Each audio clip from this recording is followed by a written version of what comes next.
Olá, olá, boa noite. Vamos começando aqui devagarinho para não atrasar demais. Eu ia pegar um relógio, não peguei.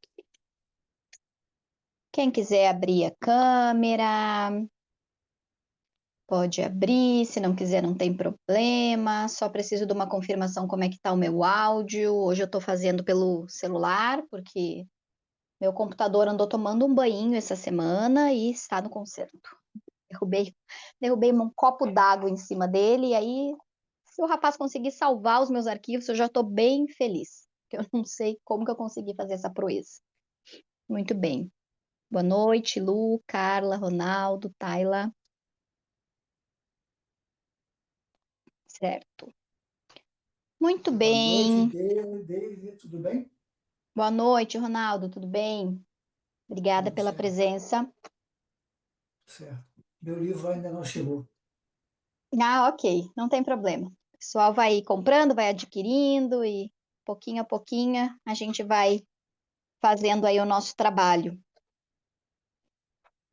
Muito bem, pessoal. Bom, tem muita gente que vai assistir a gravação depois. Eu olhei lá o acesso do primeiro vídeo, teve bastante visualizações. Isso me deixa bem satisfeita por perceber que as pessoas estão realmente interessadas, estão indo atrás, porque é o que eu sempre falo, né? Não adianta eu trazer aqui um pouco do meu olhar, o meu estudo, o interesse que eu tenho de difundir, divulgar isso que está fazendo bem para mim.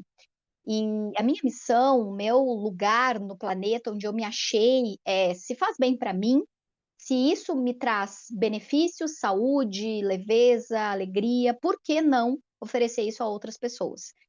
E foi muito curioso e ao mesmo tempo muito bom perceber que à medida em que eu comecei a divulgar, isso começou a se proliferar, né? E hoje nós estamos ali com mais de 60 pessoas no grupo. Eu tenho esperança que mais alguns dias, talvez meses, à medida que vocês também vão assistindo, vão gostando, possam trazer amigos, familiares, porque o que o Dr. Joe Dispenza traz aqui nesse livro é um entendimento sobre a vida, sobre o corpo, sobre energia, que eu não tinha visto em nenhum outro livro, com a explicação, com as provas que ele traz aqui.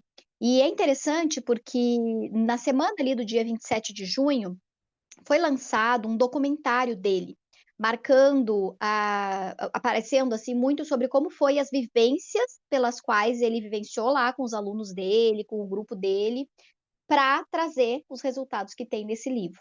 E ele tem um outro livro também que ele traz aqui, que também é best-seller, né? Que é Você é o Placebo, se não me engano o nome, que é o primeiro, inclusive esse aqui é o segundo, baseado nessas reuniões que ele fez, né, por algum tempo, e eu acho que ainda faz. E foi interessante porque eu tinha me inscrito, quem recebeu, né, eu faço parte de uma comunidade, de um link que é português, né, de Portugal, e por lá eu fiz alguns cursos com eles, então eu recebo as novidades. E lá eles mandaram o convite para assistir esse documentário em primeira mão, gratuitamente, mas só quem tinha o link da inscrição. E uma das colegas do grupo me chamou, acho que foi um dia, dois depois, disse: Ai, Deise, eu vi um documentário muito legal do autor do livro, clica aqui para assistir. Quando eu cliquei, apareceu a mensagem: Você não foi encontrado o seu usuário, enfim. Aí eu me lembrei, eu tinha me inscrito, mas como já fazia 10 dias, eu me esqueci completamente. E no dia 27, quando foi lançado, eu estava, né, recebi o e-mail com o link e tudo, mas estava completamente fora. Aí catei lá nos meus e-mails, achei, torcendo, né, fazia eu acho que um dia que tinha sido lançado, e aí, geralmente eles deixam ali 24 horas, 48 e tiram do ar. Torcendo porque eu ainda conseguisse assistir, e eu consegui. E aí eu peguei meu caderno, e é uma coisa que eu sugiro para você, que tenha um caderno de estudos, né? Então, muito naquele modelo de sala de aula, onde você leva um caderno para anotar aquilo que é importante, né? Não tudo que a professora fala, até porque aqui eu não sou professora, eu apenas estou guiando vocês por um caminho que eu venho percorrendo no meu processo de autoconhecimento. E aí eu peguei, então, e anotei algumas coisas daquelas quase 2 horas, 1 hora e 50 e poucos, eu acho, daquele documentário chamado Search, acho que é assim que se lê, e eu nem fui atrás de procurar a tradução, o que é o inglês, não é muito a minha praia, mas tiveram duas coisas que eu queria trazer antes da gente entrar no capítulo 1, do que eu ouvi lá nesse documentário, eu pausei ele para poder escrever. Inclusive, depois tinha outro vídeo que foi lançado no dia seguinte sobre perguntas e respostas dele, E aí eu acabei não indo atrás, não vendo, né? E não a fonte. Muito obrigada, Tyler. Ok. Eu, como tô no celular, não aparece o chat para mim. Sobe a mensagem, quando eu vi já tinha ido, eu preciso abrir aqui na abinha.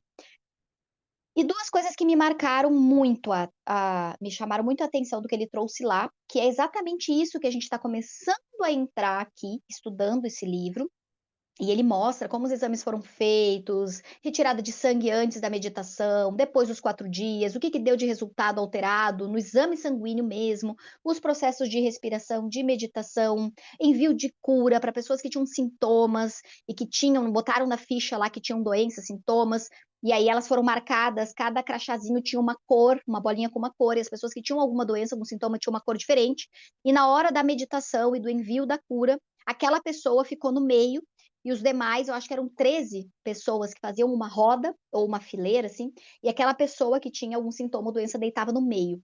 E por alguns minutos eles ficavam ali, fizeram as medições, tudo dos exames antes para poder fazer depois. Ficavam ali apenas enviando cura para aquela pessoa. E aí as pessoas saíam daquela meditação não acreditando no que o corpo estava trazendo, de dores que sumiram na hora. Então, são milagres a olho nu, mas a gente sabe que quem estuda um pouco sobre energia, inclusive quando a gente fala dos milagres que Jesus veio e fez e curou paralíticos, cegos, era através do que hoje a gente entende de física quântica. Ele manjava muito das energias e ele tinha a certeza absoluta do poder, né? Então ele se conectava com Deus, com o Pai, com a fonte, me permita fazer essa cura, e a energia estava ali porque ele tinha plena certeza. Ele sabia que ele era capaz. Só que, infelizmente, a gente não acredita. Só que a gente está o tempo todo cocriando na nossa vida estresse, doença, prejuízo financeiro, falta de amor, falta de harmonia, falta de relacionamento saudável. E a gente não percebe que somos nós que estamos criando tudo isso. Só que quando a gente pensa em criar algo bom, não, mas eu não sei como fazer. Como que eu vou criar cura? Como que eu vou criar o sucesso financeiro? Como que eu vou criar um trabalho fácil, leve, uma relação amorosa, agradável? Eu não sei fazer isso. Só que eu estou o tempo todo criando coisas ruins para minha vida. Então, eu vou trazer essas duas coisas que me vieram muito forte assim do documentário. A primeira coisa e uma coisa que eu já venho estudando há mais de 12 anos, desde que eu comecei a fazer cursos de especialização em traumas, é o ambiente que sinaliza o gene. Então, o que eles chamam de epigenética, que há muitos anos eu venho estudando sobre isso, assim, por cima, ouço a palavra, sei o que significa, explico para as minhas pacientes, trabalho com isso quando eu faço todo o tratamento de energia, de entendimento, de limpeza de traumas da infância, onde o ambiente era estressor. Eu nunca tinha percebido dessa maneira. Ao mudar o estado emocional, podemos sinalizar os genes antes do ambiente. Então, no momento em que uma criança está imersa num ambiente de briga, de estresse, de doença, ela vai colocando para fora aquilo que, segundo os meus estudos, começam a ser plantadas lá dentro do útero materno. Então, todo aquele processo lá de desenvolvimento intrauterino já começa a ir as primeiras sementinhas a serem plantadas. À medida que a criança cai naquele ambiente e ela tem mais daquilo que ela já conheceu lá no útero, é o ambiente propício para tudo vir à tona. E aí, por isso, então, crianças ansiosas, estressadas, com medo, que não dormem, que não comem, que têm doença o tempo todo, porque o ambiente fez vir à tona tudo aquilo que já estava dentro dela. Então, a epigenética fala desse ambiente.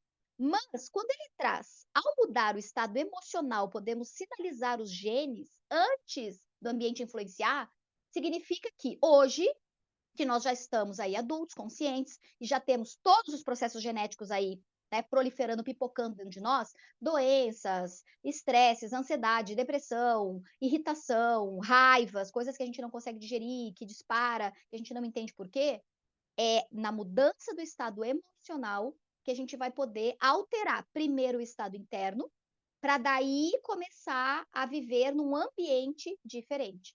E eu tenho praticado essas coisas no meu dia a dia. Daí eu venho meditando, me concentrando. Eu sei que eu tenho um desafio para passar, dali um dia, dois, uma semana. Eu tinha uma situação para vivenciar aqui na minha família, e eu sabia que ia ser um momento estressante, mas eu não fui para aquele momento pensando, ai meu Deus, vai ser horrível, ai, eu não quero passar por isso. Não.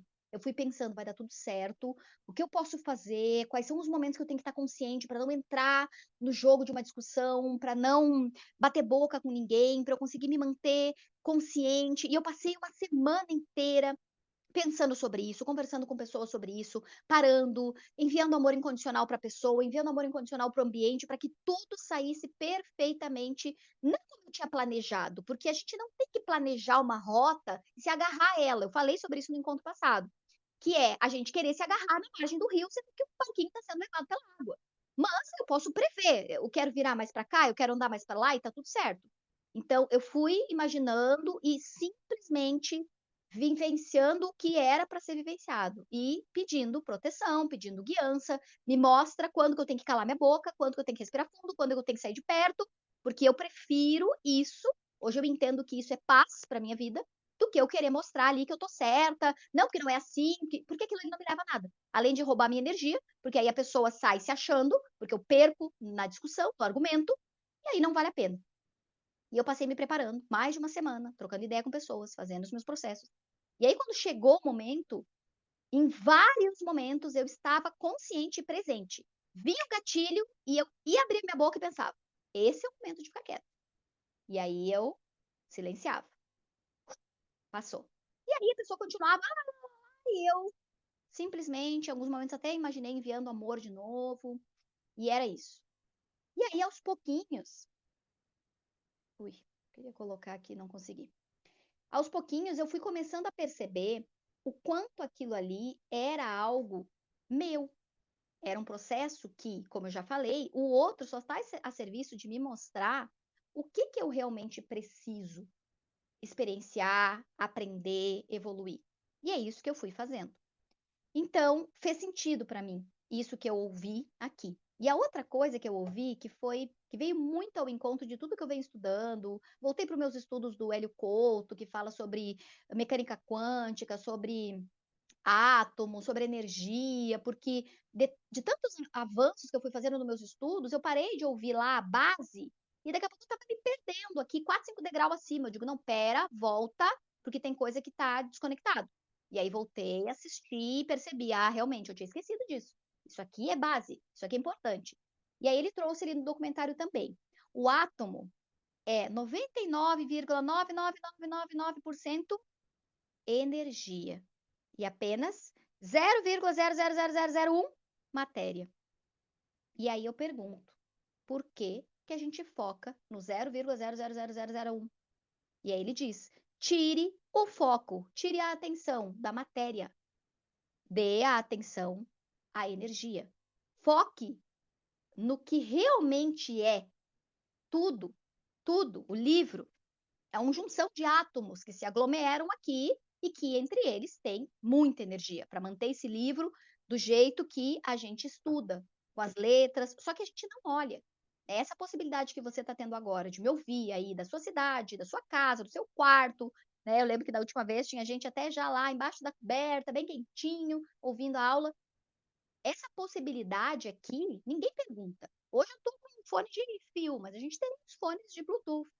Eu saio lá na cozinha e volto, e meu celular fica aqui, eu fico ouvindo. Isso ninguém questiona. E isso hoje é tão fácil a gente pegar um aparelho e sair usando. Uma criança de nascida, bota o celular na frente da cara dela, ela já tá com o dedinho ali. E por que que é tão fácil a gente acreditar que eu vou comprar um celular, eu vou ligar, ele vai funcionar? Nunca a gente questiona. A gente sai da loja, já liga ele, já instala um monte de coisa. Não questiona em nenhum momento. Como que isso funciona? Como que conecta? Como a gente não para? A gente aceita e segue a vida. Só que aí, em alguns momentos, a gente precisa se lembrar que tudo isso é energia, é onda. Onda emanada, espalha, invade. Aquele exemplo de jogar pedrinha no lago e ver aquelas ondas indo até a margem é o melhor exemplo para a gente entender sobre onda. Aquilo lá é um exemplo visual, para que a gente consiga trazer para o nosso racional, que tem que ter explicações racionais, do que é onda. Então, isso é extremamente importante a gente pensar e a gente entender. Então, essas coisas me marcaram, me chamaram muita atenção. E, em complemento a isso, né, do átomo ser 99,999% energia e 0,0001 matéria, Não é a matéria que cria o campo, é o campo que transforma e modifica a matéria. Então não é a matéria, não é essa xícara que tem chá dentro que vai fazer com que esse quarto, essa sala seja modificada desde que eu trouxe essa xícara para cá. Ou então, não é o que acontece no meu corpo que modifica o meu entorno, porque não é a matéria que vai criar esse campo de energia ao meu redor. É exatamente o oposto, né? Esse campo ele vai se transformar e vai modificar a matéria. Então, por isso que quando a gente envia energia de amor, energia de cura, como nas meditações lá que ele fez, existe ali uma modificação do físico, na matéria. E o que a gente está fazendo, estudando esse livro, é exatamente aprendendo sobre isso. Bom, quem quiser colocar nos comentários aí, quem já leu o capítulo 1, né? O Ronaldo já trouxe ali que ele não recebeu o livro dele ainda. Eu marquei algumas coisas no capítulo 1 para trazer aqui, mas eu gostaria que quem pudesse, em algum momento, abrir o microfone e falar sobre o que marcou, sobre o que chamou atenção, porque, de novo, eu não quero ser a professora que dá aula, embora eu ame esse lugar e achei aqui o lugar para exercer o meu dom de dar aula, já que as minhas mentorias e os meus grupos com mães tá meio parado ultimamente. Mas eu vou trazer algumas coisas que me chamaram a atenção. O capítulo 1 se chama Abra a Porta para o Sobrenatural. E aqui ele apresenta o caso de uma mulher, Anna Williams, e a Ana passou por vários traumas e vários processos quando ela soube o suicídio do marido. E aí foi uma sucessão de tragédias na vida dela. É algo assim, ó, que eu pelo menos nunca tinha visto, ouvido, ou nunca tive perto de mim um caso com traumas tão sucessivos um atrás do outro. Coisas de muita marca. Suzana no capítulo 3, ótimo. Então, eu não marquei, né, muito da história dela, mas tiveram coisas de cada subcapítulo que me chamaram a atenção. E eu quero trazer um pouquinho para vocês aqui o que eu marquei e por quê. E aí me interrompam se em algum momento eu estiver lendo ou estiver falando e alguém tiver algum comentário, tiver uma pergunta, né? Se eu tiver com os olhos abaixo, eu não vou ver ali no chat, mas de tempos em tempos eu entro ali para dar uma olhada. Mas abram o microfone, mesmo com a câmera fechada, se puderem, abram o microfone e falem. A primeira parte que já me chama atenção aqui e esse capítulo ele fala muito sobre o que eu conheço, né, que é trauma, porque ela viveu uma sucessão de traumas ali, o quanto isso foi marcando o processo dela interno, trazendo doenças, até que um dia ela acordou e não mexia as pernas, até que um dia ela acordou e estava não sei o quê, e aí a doença foi diagnosticada, e aí ela estava com câncer, e aí ela ia morrer, e aí até que ela foi, que ela chegou no ponto de pensar em suicídio. E aí ela entendeu por que o marido pensou em suicídio.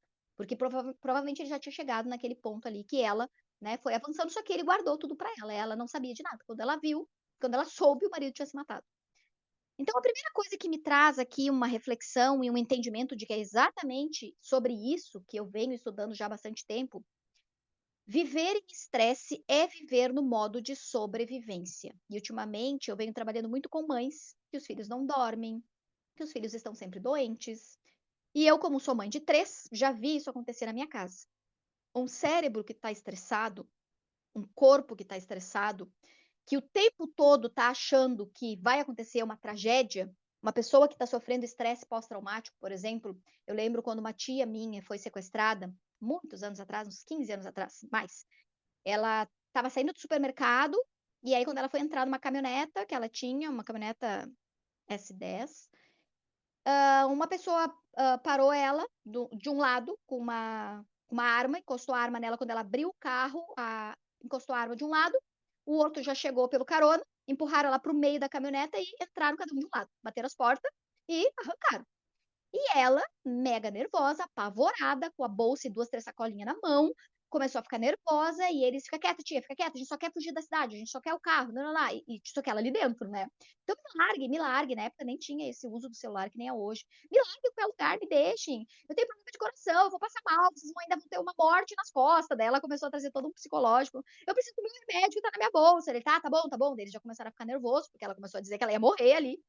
Só que beleza, eles largaram ela na estrada, saíram com a caminhoneta e deixaram ela na estrada. Ela pediu ajuda, o primeiro carro que passou levou e tudo certo. A partir dali, ela desenvolveu estresse pós-traumático. E ela conta que um dia ela estava chegando no shopping e caminhando na calçada, antes de chegar na porta do shopping, e tinha uns banquinhos assim na calçada, né? Às vezes o pessoal sai ali para fumar, e o pessoal que tá ali na rua toma um sol, aquela coisa toda. E aí ela disse que tinha um rapaz sentado ali, sozinho. De longe eu olhei aquele rapaz, provavelmente, e aí que vem, né, muito do que eu estudei sobre traumas. No momento em que a gente vivencia trauma, o nosso cérebro mapeia nos nossos 5 sentidos tudo o que está acontecendo ali. O cheiro que tem no ambiente, o som que a gente escuta, por isso barulho de moto, né? Quem é assaltado com moto depois só ouve o barulho já tensiona o corpo. A imagem a gente fotografa, por mais que a gente não fique olhando para o assaltante, a gente fotografa se tá de boné, que altura tem, cor da pele, cor da roupa, o jeito de falar, o jeito de se mexer, o tom da voz. Então a gente capta cheiro, som, gosto, né? Se a gente está comendo alguma coisa no momento do trauma, aquilo ali, dali em diante passa a ser algo, né? Quanta criança que quando se torna adulta diz, eu não suporto tomate. Eu, por exemplo, sou traumatizada com mel, porque minha mãe me enfiava mel goela abaixo. Então o trauma, ele capta as informações do ambiente, porque aquilo ali foi um risco real de morte. Lá no futuro, qualquer coisa semelhante àquilo, eu preciso extinguir da minha vida para não correr risco de novo. Então ela estava caminhando e o rapaz levantou para sair do banco quando estava a 2 metros dela. E ela levou um susto, porque ela vinha meio que cuidando do rapaz, mas não vinha encarando. Ela olhou, viu aquele rapaz ali, seguiu. Mais perto, olhou de novo. E aí, quando ela estava perto, ele levantou para sair. E ela segurou a bolsa, assim, né, contra, levou aquele susto que o rapaz olhou para ela. Tá tudo bem, senhora? A senhora achou que eu ia assaltar? Né? Tipo, o rapaz, coitado, né? Tava viajando ali na dele. E ela, não, não, tá tudo certo. E seguiu. Só que, né, ela precisou passar por um tratamento psiquiátrico, precisou tomar medicamento, porque ela disse: eu vivo num estado de alerta, com medo de ser sequestrada de novo. Parou de andar de carro por muito tempo, só andava com o marido. Depois de muitos anos que ela conseguiu voltar, depois de muita terapia, muito remédio. Então, realmente, viver em estresse é viver no modo sobrevivência, porque o estresse vem a partir de um aprendizado que o meu cérebro vivenciou e a partir dali eu não desligo mais. Eu liguei uma chavezinha de perigo, perigo, perigo, perigo. Tem gente que sente perigo na rua. Então desliga no pause, no baixa volume, não é nem desliga. Baixa o volume quando tá em casa. Só qualquer barulho na porta, na janela, liga de novo. Se eu tenho que sair pra rua, liga na velocidade máxima, porque eu preciso saber, eu tenho que estar atenta.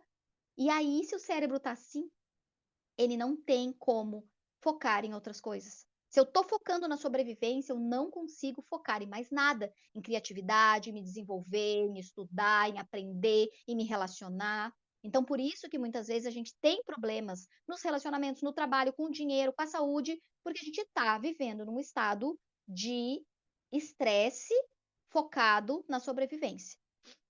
Outra coisa, ele explica aqui sobre a questão do sistema nervoso simpático e parasimpático. E isso é uma coisa que de tempos em tempos eu dou uma lida, mas que eu nunca foquei muito nisso. E aqui eu aproveitei e marquei para eu aprender. E aí, depois de eu ter marcado e lido, eu aprendi. Então, o sistema simpático, né? Então, como que acontece isso? O nosso sistema nervoso primitivo, chamado sistema nervoso simpático, ele vai entrar em ação nesse momento do alerta. Então, o ritmo cardíaco e respiratório vai se alterar, a gente vai entrar num processo de luta ou fuga, né? Vai se esconder, vai fugir, vai ver, né? Imagine lá os nossos antepassados, bem antepassados, lá que viviam no mato, nas cavernas, que tinham que enfrentar os bichos, né? Lá no meio da selva. Como que era? Eles saíam preparados para enfrentar uma caça para eles levarem comida para casa. Só que se eles olhavam e encontravam algum bicho lá, eles pensavam, né? E isso não é um cérebro racional que pensa. Deixa eu ver quantos metros tem esse bichinho, qual é o tamanho da boca desse tigre. Não dá tempo. O tigre veio e engoliu. Então, precisa ter um sistema rápido no cérebro para identificar, mapear e ou eu fujo, ou eu ataco, ou eu paraliso, porque também tem isso. Em muitos momentos de estresse, a gente paralisa, né? Eu entro em choque. E aí, depois que passa aquele momento, aí eu relaxo, choro, tremo, né? Aí acontece todo o resto da liberação do corpo. Então, esse processo de luta ou fuga aumenta o volume de glicose, né, liberado na corrente sanguínea, para que eu tenha mais energia nas minhas células, né? Então, açúcar é energia para o fluxo sanguíneo, então, ser desviado dos órgãos internos para a digestão, para tudo que não é importante ali, urina, fezes, nada, para tudo, né? Continua, obviamente, o sangue circulando ali, mas vai levar energia para as extremidades, para que eu me prepare para correr com as minhas perninhas ou lutar, né? Então eu preciso estar pronta para um desafio, porque eu vivenciei algo ali que entrou, o meu sistema simpático entrou em alerta. O sistema imunológico, então, também é acionado e ele depois é desligado. Então, ele dá um up e baixa. E o que acontece? Ele libera adrenalina e cortisol para que os meus músculos se encham, então, de energia para fortalecer essa descarga para eu poder fugir ou lutar. Então, não é só as extremidades que ficam cheias de energia, mas a adrenalina e o cortisol, que é irrigado automaticamente no meu corpo, é para que eu possa me defender. Sempre é sobrevivência. Por isso que eu comecei lá, né? Viver em estresse é viver no modo sobrevivência, porque o corpo faz tudo isso no momento para que eu possa lutar ou fugir, porque é assim que eu vou sobreviver. É assim que esses antepassados sobreviveram. Eles percebiam que a caça que eles queriam era maior do que eles podiam, eles saíam correndo, se escondiam, voltavam, subiam numa árvore, enfim, porque eles sabiam que eles não iam poder seguir. Senão, eles poderiam morrer. Então, a sobrevivência deles e da espécie. O que mais? A circulação desloca-se do cérebro anterior e racional, aqui na frente, então, é o nosso pensamento, lógico, né? Aquilo, será que o bichinho vai me engolir? Ele tá com uma cara de quem tá com fome. Se você fica pensando, esquece. Outra área do cérebro que é suprimida é a linguagem. Porque eu não vou conseguir dizer, então, senhor tigre, eu tava aqui pensando, a gente consegue negociar, porque eu tô com fome, mas eu sei que o senhor também tá. Não tem como eu me comunicar com o bicho que tá na minha frente. É sobrevivência. Então, para que eu vou falar? Essa área do cérebro, ela não funciona, ela fica suprimida também. Então, o cérebro racional é tirado, então, ali a energia, a circulação para o cérebro posterior. Por isso, temos menor capacidade de pensar de forma criativa e controlamos mais, contamos mais com o instinto para a reação instantânea. Então, aqui eu vou racionalizar, vou pensar, vou aprender, vou calcular. Aqui eu vou reagir. Ponto. Vou sair dali correndo, enfim. E aí, então, ele traz um pouco do exemplo da Ana e diz: todos nós somos equipados para lidar com explosões de estresses de curta duração. E aqui está a chave da coisa. Quando o evento se encerra, o tigre foi embora, eu consegui fugir, baixa tudo, tudo volta a funcionar normalmente. O corpo normalmente retoma o equilíbrio em horas, elevando seus níveis de energia, restaurando os recursos vitais. Este é o normal. Porém, quando o estresse não termina em algumas horas, o corpo não retorna ao equilíbrio. E o que acontece no estresse pós-traumático? A pessoa fica revivendo o trauma o tempo todo. Ela conta para as pessoas do assalto, ela sonha com o assalto, ela fecha os olhos e lembra do assalto, né? Então, isso é estresse pós-traumático. Por quê? Ela tá o tempo todo, e aí ela sai na rua e lembra, e aí ela vê um som e lembra, e aí ela vê o carro e lembra, a hora do lugar que ela foi assaltado, ela lembra. Aí, quando ela vai entrar no carro, o corpo todo se prepara de novo para sobreviver a um ataque. Só que não tá tendo ataque nenhum, só dentro da cabeça dela. E é por isso que esse livro fala sobre o que eu crio na minha cabeça como verdade, o meu corpo sente como verdade. O que eu assisto num filme de ação, de assassinato, de suspense, e eu tô lá, meu coração acelerado, porque eu tô torcendo lá pela mocinha que foi sequestrada. Eu estou vibrando nela, junto com ela, só que é só ficção. É só ficção aqui na tela, porque aqui dentro eu estou sentindo tudo como se eu estivesse lá no lugar da mocinha do filme. Por isso a gente também tem que ter cuidado com o que a gente assiste. Ai, Deus, eu adoro ver filme. Eu também adoro ver filme de suspense. Daqueles bem, tipo, o coração vem na boca. E aí, o que acontece? A gente acaba passando para o nosso corpo a informação de que estamos em perigo.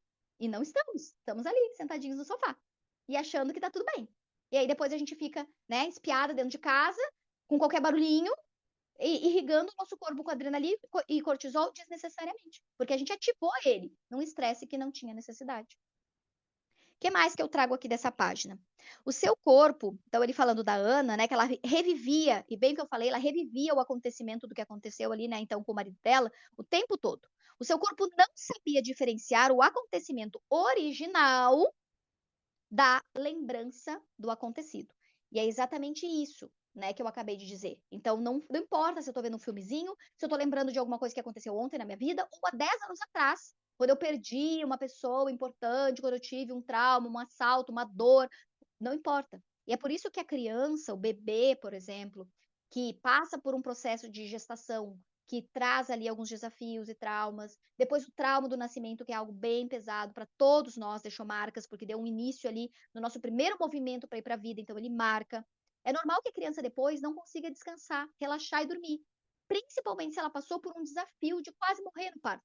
Foi uma quase morte mesmo, real. Ela realmente esteve em risco de morte. Como que uma criança que passa por um risco de morte tão real assim, que se ela morrer ali, ela não vai nem começar a vida dela, e ela não tem noção do que está esperando ela lá fora, mas ela está vendo que aquilo ali está muito desafiador, está muito ruim perto do que estava lá dentro da barriga. E às vezes dentro da barriga já estava difícil mesmo. Então imagina ali passar pelo trauma do nascimento, às vezes precisar ser extraída a fórceps, a vácuo, trancar no canal, ter que fazer uma cesárea no meio de um parto porque teve uma emergência ali. Como que a criança vai ir para casa e vai deitar e dormir? E as mães não entendem isso. A criança está vivendo estresse pós-traumático.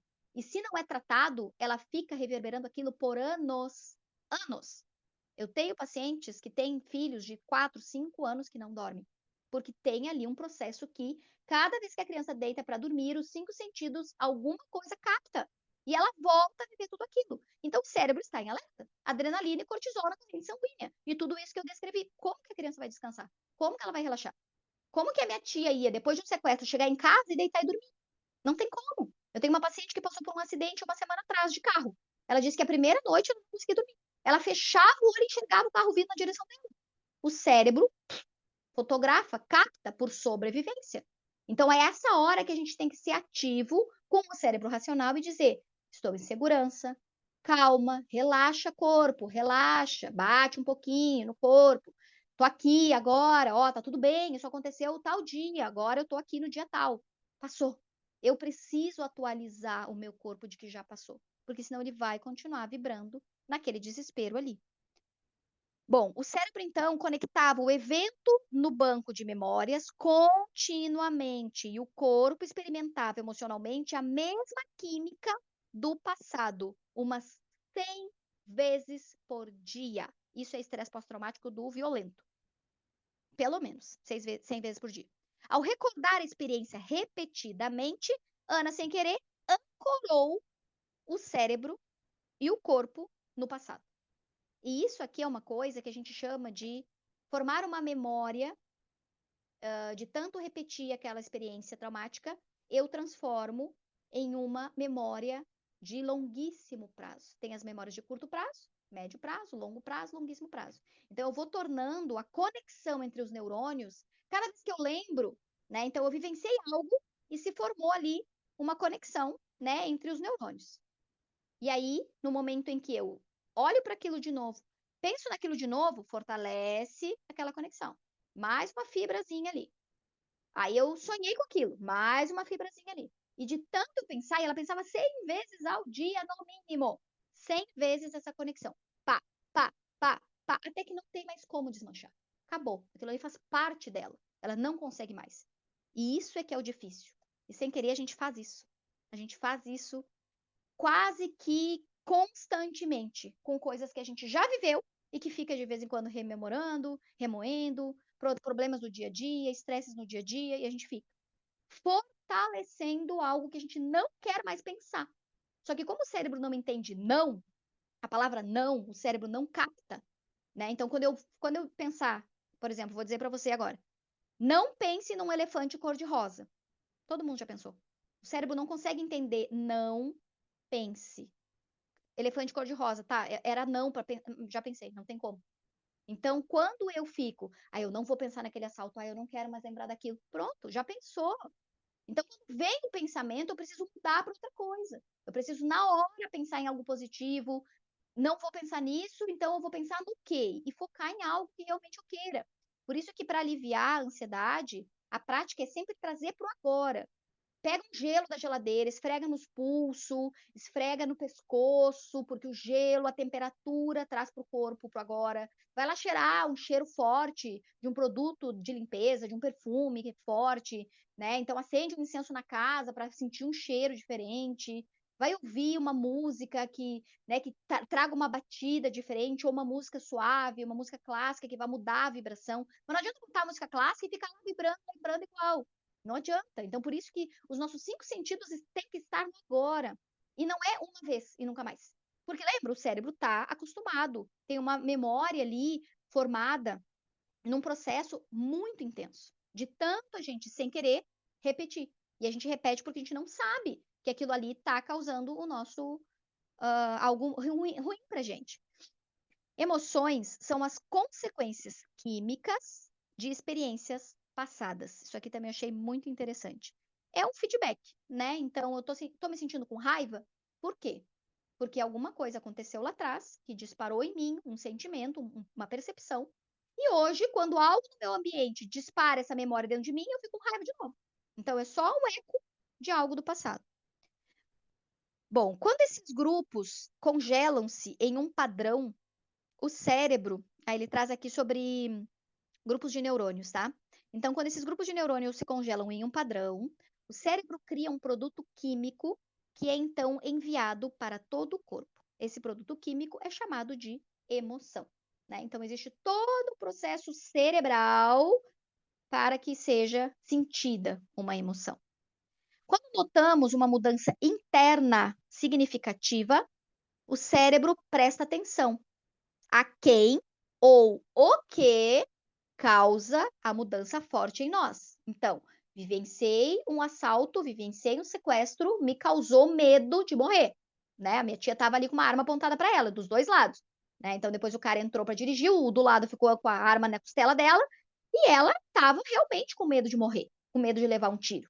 Então, o cérebro, opa, deixa eu prestar atenção nisso aqui.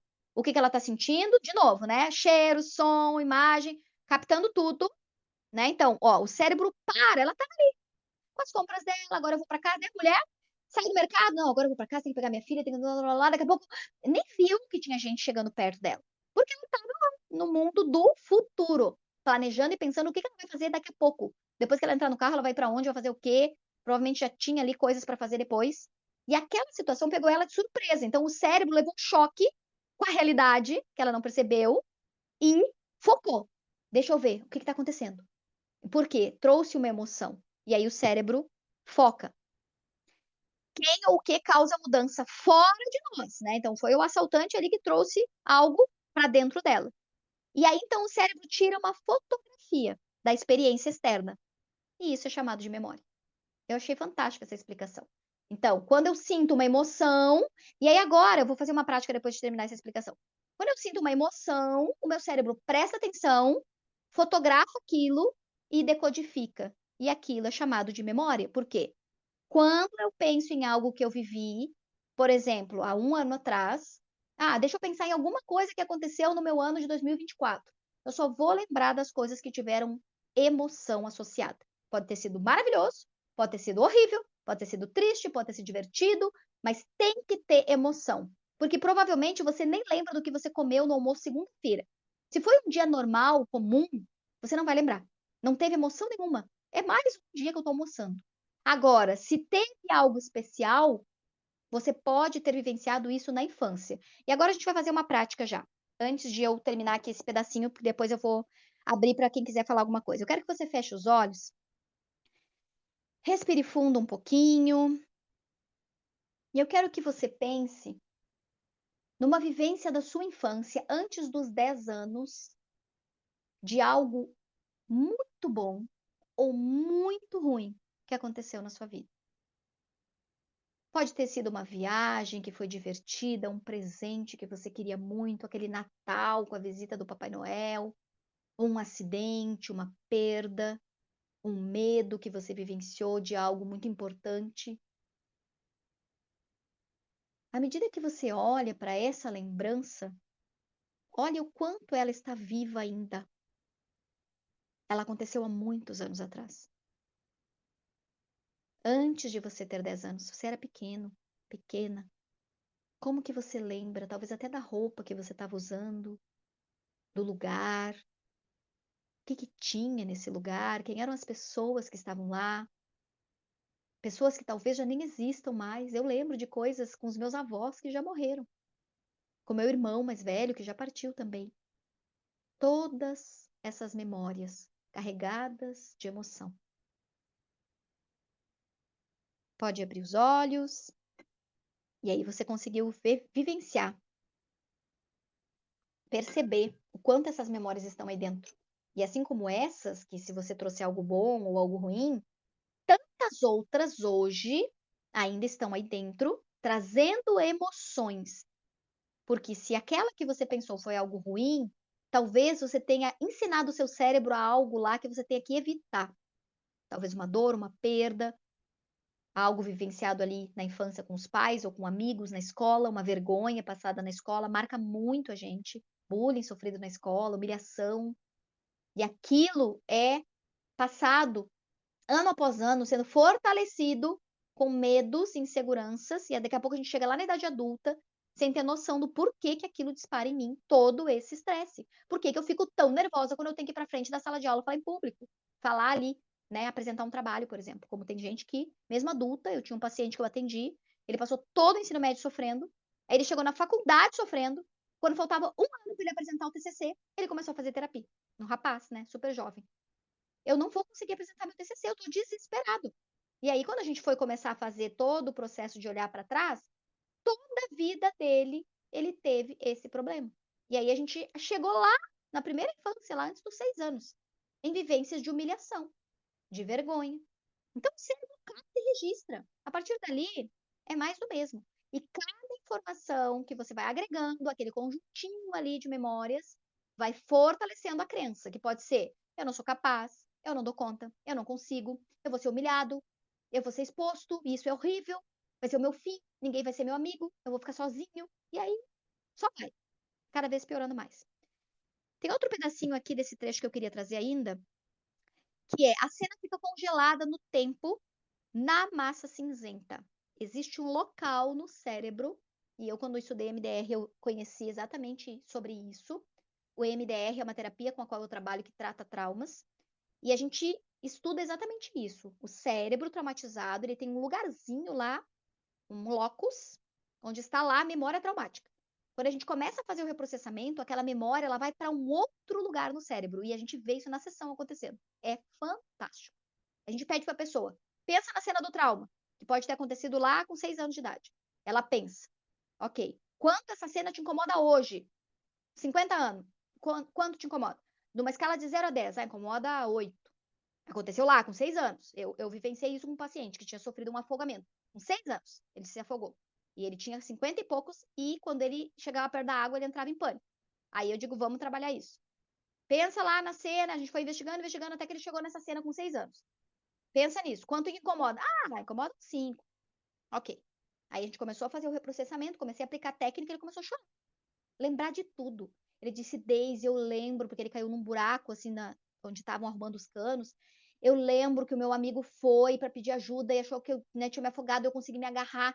Eu lembro do rastro que ficou da terra, que ele me puxou depois naquele barro. Eu fiquei todo embarrado, a grama morta ali, né, seca, onde eu me arrastei, todo embarrado. Ele lembrou de detalhes, ele chorava igual um menino de 6 anos. E me pedia: desculpa, desculpa, doutora, eu tô chorando. Eu tipo: desculpa. Tu não é um adulto aqui, um senhor de 50 anos. Tu é um menino de 6 anos, revivendo um trauma que está aí dentro, criando raízes há anos e anos e anos.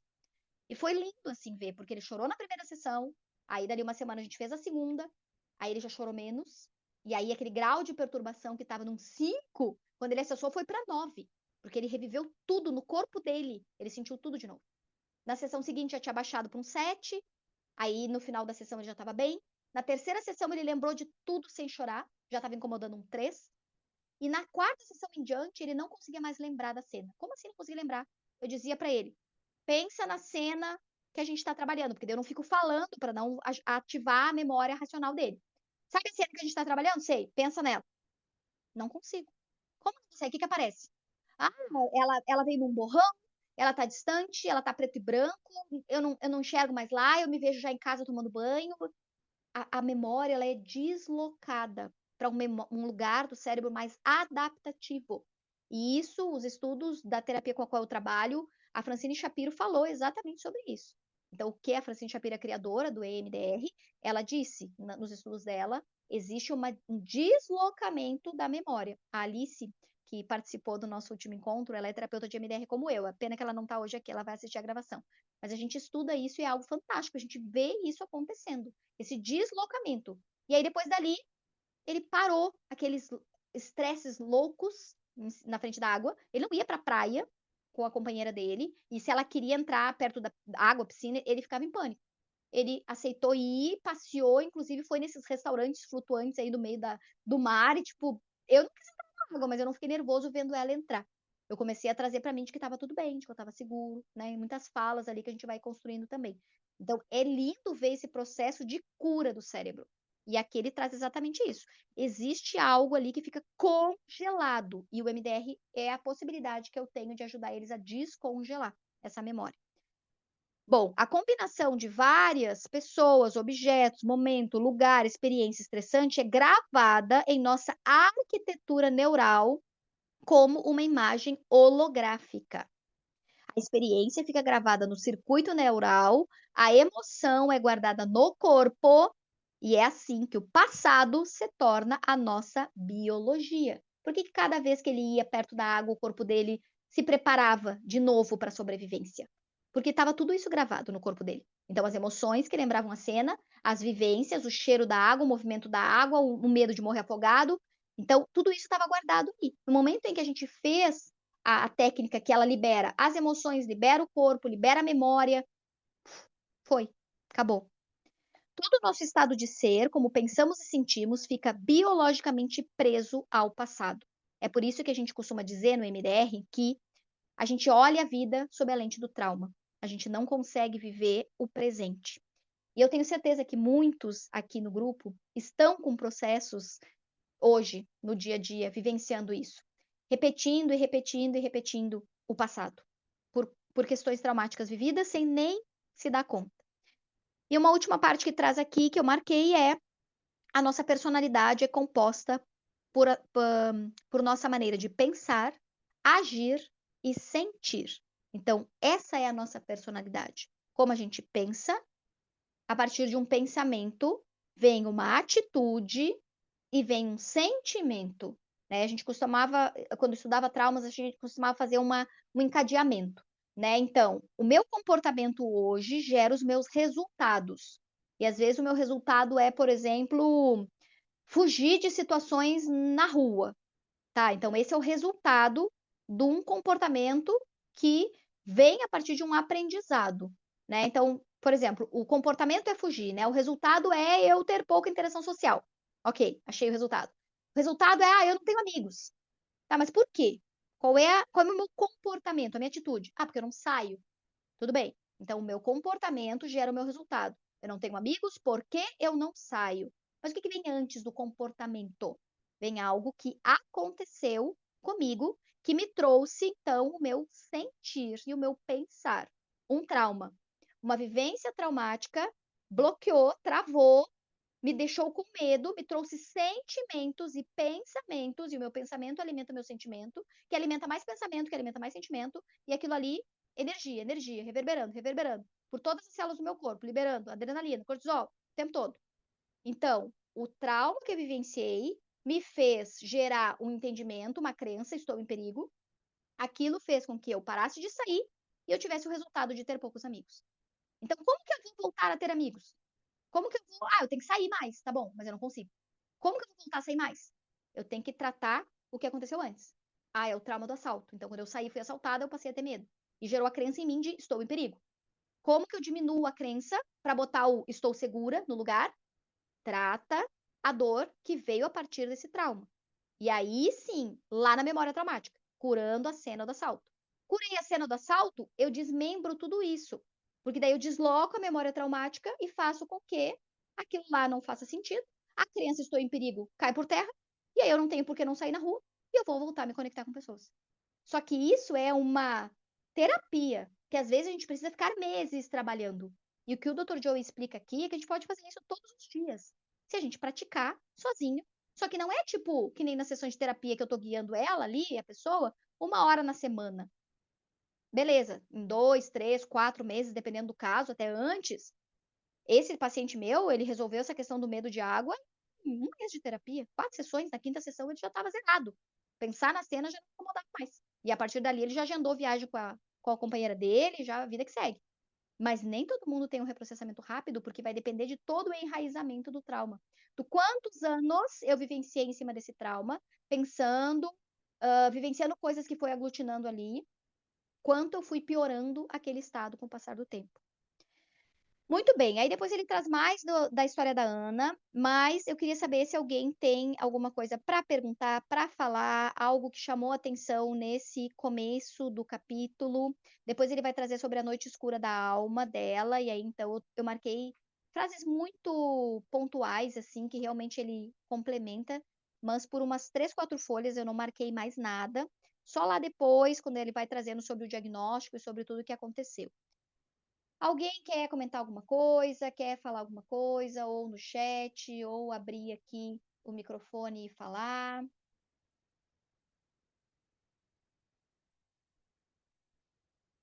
Nada? Não? Já vi que hoje eu vou dar aula, então, né? Estamos em 9, 10 participantes. Ok. Vou seguir mais um pouquinho, então, aqui. Quando o sistema nervoso de lutar ou fugir é acionado e permanece ligado por causa do estresse crônico, o corpo utiliza todas as reservas de energia para lidar com a ameaça constante que percebe no ambiente externo. Portanto, e isso aqui, por favor, eu vou anotar, eu vou ditar. Então, anota. O corpo, vamos lá, professora ditando. Querem que eu seja professora você? O corpo não tem energia no ambiente interno, depois eu repito, para crescimento e reparo, o que compromete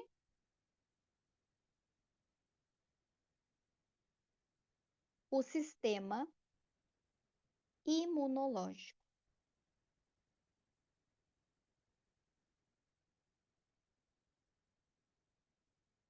Então, quando o sistema nervoso de luta ou fuga é acionado e permanece ligado, lembra? Eu falei lá no começo. Ele precisa ser acionado às vezes, passou, ele regulariza. Só que se eu estou constantemente alimentando o meu cérebro com os pensamentos, o flashback daquele momento, eu contando para as pessoas, eu sonhando, eu em alerta, alerta, alerta, o corpo não para. E aí, esse sistema de luta ou fuga é acionado e permanece ligado.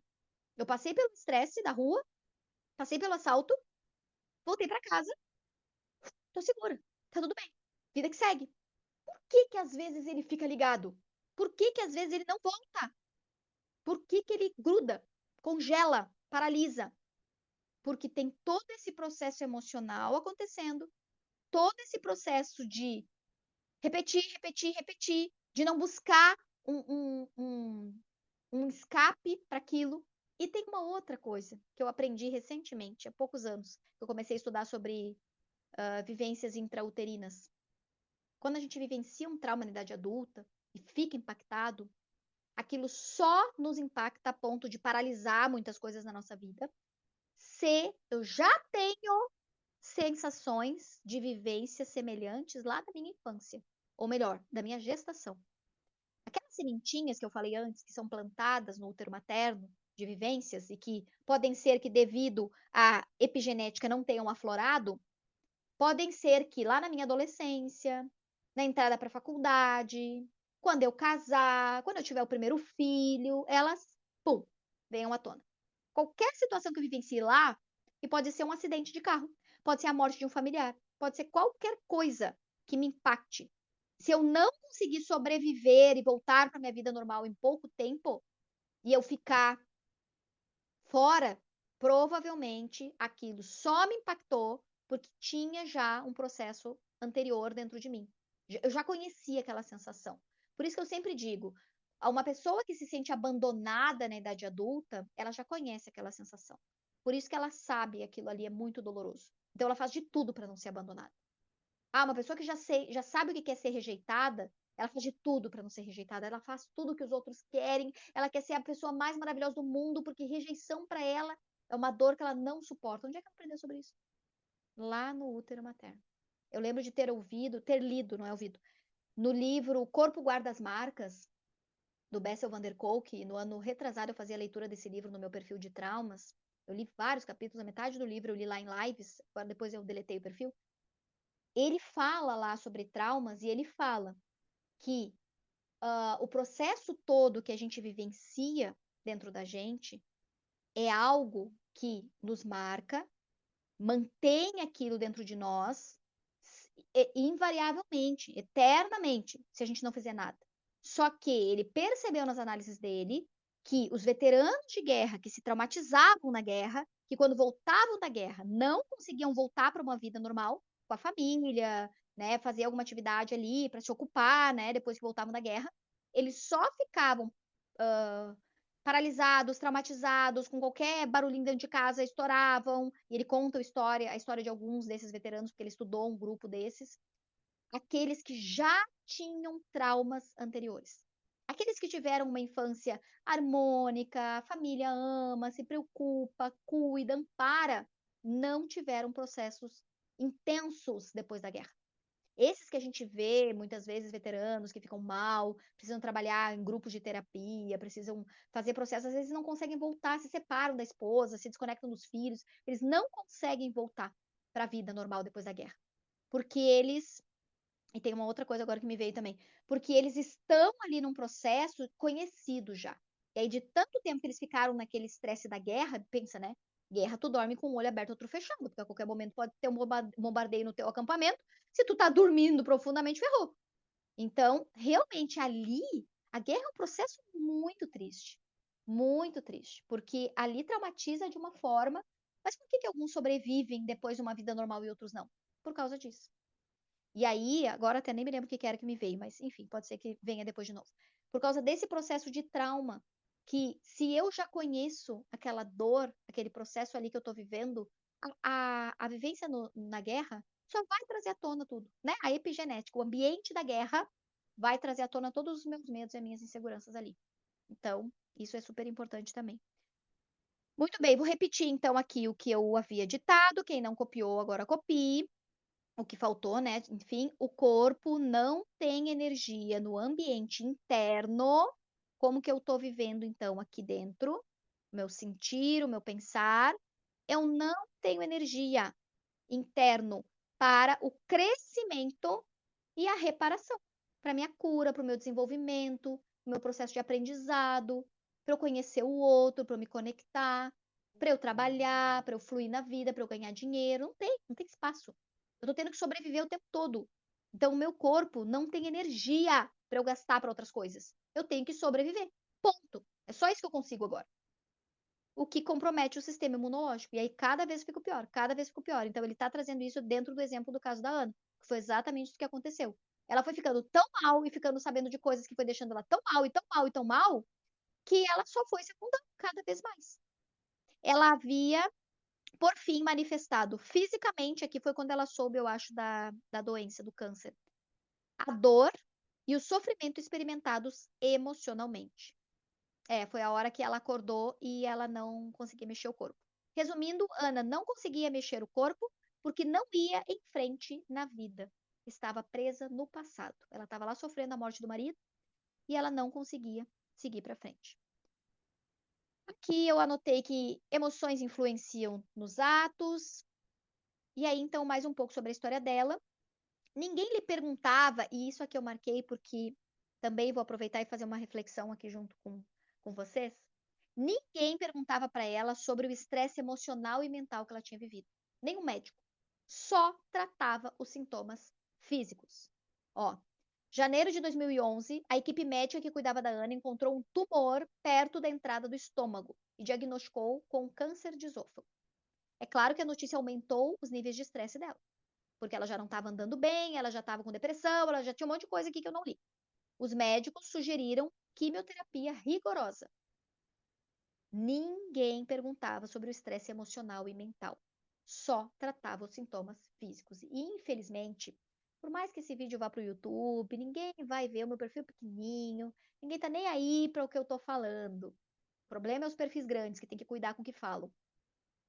A medicina tradicional, ela não estuda cura. Ela não estuda saúde. O que que os alunos, fugiu a palavra, o que que os alunos de medicina estudam na faculdade? Decodificar doenças, dar nome para as doenças a partir do sintoma que o paciente está. E qual era o remédio? Qual é o remédio que eu vou acabar com aquele sintoma? Ah, por que que ela estava com esse tumor? Não interessa. Vamos matar o tumor, senão o tumor vai matar ela. E é exatamente o que eu não tenho que fazer. O sintoma é só a manifestação do corpo. Tudo que ela viveu, isso aqui foi janeiro de 2011, tá? Quando foi diagnosticado o tumor. Deixa eu ver aqui se traz o ano, se eu consigo enxergar o ano aqui. Março de 2008, Ana acordou paralisada da cintura para baixo. Tá? Então, foi em 2008 que ela acordou paralisada. 8, 9, 10, 11. 3 anos depois veio o câncer. Vamos ver quanto tempo depois da morte do marido. Que dia, que ano foi? 2007. Isso. Domingo, junho de 2007, tornou-se menos time. Olha isso. 2007, o marido se matou. Tá. 2008, 2009, 2008, ela ficou paralisada. Menos de um ano depois, porque foi em junho, março de 2008, ela acordou paralisada. 2009, 2 anos depois da morte do marido, recebeu o diagnóstico de depressão clínica. Deixa eu ver aqui mais que ano que tem aqui a mais. Aí então, 2009, já com depressão, paralisada, eu acho que daí ela foi fazendo tratamentos e tal e foi melhorando. 2011 veio o tumor. E aí, outra frase aqui que eu marquei. Estresse crônico de longo prazo pressiona os botões genéticos que criam a doença. Então, é aquilo que a gente estava falando, né? Então, de novo, o ambiente, cadê? Não é a matéria que cria o campo, é o campo que transforma e modifica a matéria. Então, ela estava vivendo um campo de estresse, de medo, de ansiedade, de desespero. Modificou a matéria. Começou a trazer um monte de problema para corroborar, para piorar aquilo que ela já estava vivendo. Né? E aí tem uma das coisas aqui que diz: pior que isso não pode ficar. Mas ficou. E é isso que a gente muitas vezes faz na nossa vida quando a gente começa a cada vez vibrar mais daquilo que tá ruim. Já tá ruim. Meu Deus, eu não posso acreditar, agora quebrou o carro. Caramba, agora não sei o quê. Agora não sei o quê. Tenta fazer o contrário. Tenta vibrar no bem, pro bem, pro bem, pro bem, para ver onde é que tu pode chegar. Por que que a gente faz exatamente o oposto? O ser humano tem uma facilidade para reclamar das coisas e para vibrar na coisa baixa, para baixar a vibração e adoecer. E eu digo para minhas pacientes, esse poder que tu tem aí, ó, de criar crise de pânico dia após dia na tua vida, por que que tu não faz vira essa chavezinha? Vira essa chavezinha para ir pro positivo. Vamos ver o que que a Suzana trouxe aqui. Eu fiz um destaque na leitura que tem a ver com o que está sendo explanado. Tá, página 21, 22. Ok. A evidência mostra claramente que somos ligados por um campo invisível de luz e informação que influencia a nós e os outros. Isso. Quando vive em modo de sobrevivência, sob o peso dos hormônios do estresse, como a adrenalina, você suga esse campo invisível de energia e o transforma em química. Ao fazer isso, o campo em torno do seu corpo encolhe. Isso. Essa parte da energia eu acho muito legal. Né? Então, quando a gente faz as meditações, as respirações que ele ensina, a gente amplia esse campo de energia do nosso corpo ao nosso redor. E assim, a gente contamina positivamente as outras pessoas que estão na casa, porque a gente modifica a atmosfera, né? Então, a matéria vai modificar o ambiente nesse momento. No momento em que, né, a minha matéria vira energia, né? Então eu saio daquele 0,00001% e aí eu fluo, né? Então ele traz aqui toda uma prática e aí eu consigo ir, né, e espalhar. E essa minha energia vai se espalhar. Da mesma maneira, algo negativo, né? Então é muito sobre isso. É muita maneira como a gente vai se comportar com a gente mesmo, que a gente vai mudar o ambiente ao nosso redor. No momento em que a gente vai vibrar no amor, vibrar na paz, e aí, tipo, não é, beleza, né? Paz e amor. Não é tão fácil assim. Lembra? O nosso cérebro está acostumado a viver num alerta de sobrevivência na grande maioria das vezes. Sempre reclamando, sempre se queixando, adoecendo, aí tem uma dor, vai lá, toma um remédio, nem olha por que que aquela dor aconteceu, né? Por que que aconteceu? Eu tenho um grupo de mães que a gente treina isso, né? E eu converso muito com as meninas, elas fazem terapia, fazem as mentorias, tudo que eu ofereço para que elas treinem nelas e aprendam a olhar isso nos filhos que são pequenos, né? Filhos de até 5 anos, a maioria ali tem filhos pequenos. E aí, como que é? Eu tô com uma dor de garganta. Bom, se eu tô com uma dor de garganta, o que que esse órgão aqui significa? É a minha forma de me comunicar. Se eu tô com dor de garganta, eu vou falar menos, né? Às vezes eu vou ficar rouca. Então tem alguma coisa que eu sobrecarreguei energeticamente essa área. Não começou no físico. Se eu for lá e tomar uma pastilha, tomar um remédio para dor, acabou a minha investigação sobre o porquê que aquilo está doendo. Se você for fazer esse teste na sua vida, você vai perceber, porque eu já fiz isso. Eu já cheguei no consultório há 2 anos atrás, com a minha cabeça estourando de dor, há mais, faz uns 4 anos. E eu cheguei lá, eu digo, meu Deus, não é possível, como é que eu vou passar uma tarde de atendimento? Porque eu no consultório atendi umas 5 pessoas direto. Como é que eu vou passar uma tarde atendendo com essa cabeça doendo? Aí eu tinha uma meia hora antes do primeiro paciente, eu me sentei, eu não tinha prática de fazer meditação, nada disso lá na época. Eu me sentei, e perguntei para o meu corpo: o que que está acontecendo? Por quê? Quando foi que começou essa dor? Aí veio a imagem de uma discussão que eu tinha tido na hora do almoço com meu ex-marido, na época, marido. Lembrei da discussão, da briga, as crianças ali, ppp, a minha dor, latejou mais forte. Eu digo, é aí que eu preciso enxergar, porque se eu tomar o remédio eu não vou enxergar. Porque daí vai passar a dor e eu não vou saber. E amanhã eu tô com dor de novo. Por isso que aquilo se torna crônico, porque eu não investigo. Eu não vou lá nas emoções para entender o que aconteceu. Aí, beleza. Associei aquilo, entendi que tinha vindo lá da discussão. Respirei fundo, botei a mão onde doía. Tá tudo bem. Qual é a solução para isso passar? E a resposta veio na minha mente. Resolver. Resolve, conversa com ele. Tá bom, mas eu não posso conversar agora, eu tenho que trabalhar. Eu já entendi a serviço de que essa dor está. Obrigada, dor. Eu te vejo. Eu entendi por que tu veio. Muito obrigada por me trazer esse esclarecimento. No final do dia, eu volto para casa e converso com meu marido, tá tudo certo. Agora eu preciso trabalhar. E aí eu fiz algumas 3, 4 respirações. E aí a dor ficou ali. Eu fui pro banheiro, fiz xixi, lavei as mãos, tomei uma água, peguei, tocou o interfone, a minha paciente chegou, sentei com ela ali, comecei a escrever e tal. E daí a pouco eu me dei conta. A dor tinha ido embora. Eu não precisei tomar nenhum remédio. A dor não voltou. Eu tenho muito pouca dor de cabeça, é raríssimas vezes. Quando ela vem é porque ela quer me mostrar algo e eu paro e pergunto: "Me mostra o que que tu quer me mostrar?" E ela mostra. Vem o pensamento na cabeça. Porque se eu provoquei essa dor em mim, não foi meu marido que me deu uma martelada e provocou a dor em mim. Porque se ele vier e bater em mim, aí sim, aí a dor vai vir de fora. Mas não, a dor veio de dentro. Então eu tenho uma resposta. Se eu não parar e fizer esse movimento, não vai adiantar. Eu vou lá e vou tomar um remédio, vou camuflar essa dor, na próxima discussão eu vou estar com a dor de novo.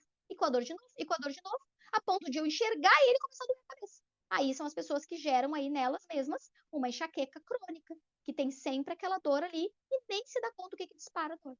Então, isso é extremamente importante. A gente precisa lembrar desses processos. Mais alguma coisa? Mais algum comentário? Eu trouxe aqui mais umas anotações.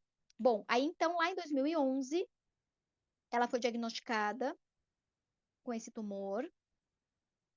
Eu acho que não teve mais nada depois. 2011, 2012. Aí, em 2013, os médicos de Ana a submeteram a um check-up minucioso, com vários exames. 1 ano e 9 meses depois do diagnóstico de câncer, 6 anos depois do suicídio do marido, o câncer estava completamente curado. O tumor do esôfago havia desaparecido. Então, esse ínterim que eu não li aqui, né? Que quem lê o livro, ou quem já leu, ou quem vai ler, vai descobrir todo o processo da cura dela. Então, de 2011 até 2013, ela começou a ir nas palestras do Joey, começou a fazer as meditações que ele ensina, começou a fazer os processos de respiração. Ela tinha muito tempo livre, porque ela estava demitida do trabalho, ela não tinha mais marido, os filhos eram adultos, já moravam fora. Ela era com ela mesma 24 horas por dia, sofrendo, pensando em acabar com a própria vida. E aí ela resolveu virar o jogo. Peraí, eu posso mudar minha vida? Então quer dizer que ela foi lá, ouviu o que o Joey falou? Tá, então eu posso fazer isso comigo mesmo. Então tá. Então eu vou dedicar todo o tempo livre. Se eu só tenho tempo livre, por que que a gente procrastina? Por que que em vez de a gente ir lá fazer um processo de meditação e respiração, a gente pega o WhatsApp, a gente pega o Instagram, o TikTok? Que isso só vai nos adoecer mais. Então, essa é a minha motivação de estar aqui. Para que você possa se dedicar a mais tempo à leitura, a estudo, porque é muito melhor do que ficar nas redes sociais, vai agregar valor à sua vida, e para que você possa praticar a autocura, porque é isso que esse livro traz. Como a gente se curar, como a gente se tornar esse ser sobrenatural. Pense nisso. E agora a gente vai fazer a reflexão aqui. Deixa eu ver quantas partes tem ainda antes do final do capítulo. E se a pior coisa que já lhe aconteceu for, na verdade, a melhor coisa? A gente sempre reclama das coisas que acontecem na nossa vida. Ai, aí o pneu do meu carro furou. Ai, caramba, como assim aconteceu tal coisa? Meu filho ficou doente, vou ter que faltar ao trabalho. Ai, meu Deus do céu, o cliente desmarcou, e agora? E se a pior coisa que você enxerga como a pior coisa da sua vida for, na verdade, a melhor? Eu enxerguei a minha última gestação como a pior coisa que eu poderia viver em 2019. Porque eu estava para me separar e eu descobri que eu estava grávida. Eu usava um implante, eu não tinha nem como cuidar para não engravidar, porque eu já cuidava, e eu engravidei. Contra tudo e todos aqueles que achavam que, tipo, como assim? Tu engravidou? Aí ficava todo mundo apavorado, né? Meu Deus, eu tenho implante, então eu posso engravidar também. Isso não é sobre você, isso é sobre mim. O que que eu tenho que aprender com isso? Eu não estava aberta para aprender. Eu estava aberta para sobreviver. Só o que eu fazia no meu casamento era sobreviver, sobreviver com 2 filhos, um com 11 e uma com 5, sobreviver com o meu trabalho, que eu gostava, mas eu não me achava. Naquele momento ali, 2018, eu comecei a me achar. 2019, eu vou explodir no meu trabalho. Toma, exame positivo de gravidez em janeiro. E isso mudou completamente a minha vida. Primeiro, eu estava no olho do furacão. Meu Deus, isso é a pior coisa que pode acontecer na minha vida. Meu ex-marido, na época, também, meu Deus do céu, e agora o que a gente vai fazer? 3, como assim? Caiu uma bomba no nosso colo. Eu já não estava bem, ficou pior ainda. E aí, passei a gravidez inteira naquela luta.